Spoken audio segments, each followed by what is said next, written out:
Finally chance దొరికింది, బ్రహ్మానందం గారిని కలిసినప్పుడు ఫ్యాక్ట్ ఏంటంటే ఫార్చునేట్లీ ఇప్పుడు కొత్త కుర్రాడు కథ నా మీద రాశాడు, పేరు నాది పెట్టాడు, కథ విన్నారు. దానితో బ్యానర్ స్వధర్మ ఎంటర్టైన్మెంట్ అనేది 3 సూపర్ హిట్స్ ఉన్న బ్యానర్ లాంచి గట్టి స్ట్రీక్ ఉన్నది. సో అది కూడా ఆయన ఆలోచించారు, స్ట్రీక్ ఉంది, మంచి సినిమాలు చేస్తారు, ఏది పడితే చేయరు, జస్ట్ అలా టైప్ కాదు.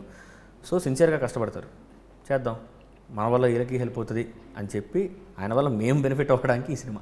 Okay, done. సో ఫస్ట్ లొకేషన్కి వెళ్ళిన తర్వాత అంతా ఓకే అయిపోయిన తర్వాత ఫస్ట్ షాట్లో బ్రహ్మానందం గారిని మానిటర్లో చూసినప్పుడు that moment what you felt? నాకు బ్లాంక్ ఉన్నానండి యాక్చువల్లీ, నాకు అర్థం కాదు. నాకు ఇప్పటికీ ఆ మూమెంట్ గుర్తుంది, ఆ రోజు ఫస్ట్ తీసింది.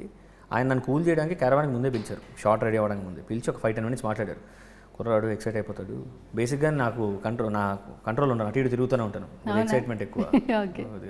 సో హైపర్ ఉంటాను. ఆయనకు అది అర్థమై కూల్ చేయడానికి ఒక 5-10 నిమిషాలు మాట్లాడి పద వెళ్దామని కలిసి ఆయనతో పాటు తీసుకెళ్లారు. So short ready sir, short ఏదైతే ఉందో చెప్పాను, ఈ యొక్క షార్ట్ తీసుకున్నాం.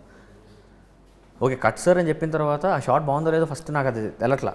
నాకు ఏంటంటే ఫస్ట్ ఈయనకి యాక్షన్ కట్ చెప్పాను అని ప్రాసెస్ చేసుకుంటూ ఉన్నాను. దాని తర్వాత నుంచి స్పీడప్ అయిపోయింది. అది దొరికిన హ్యాపీనెస్.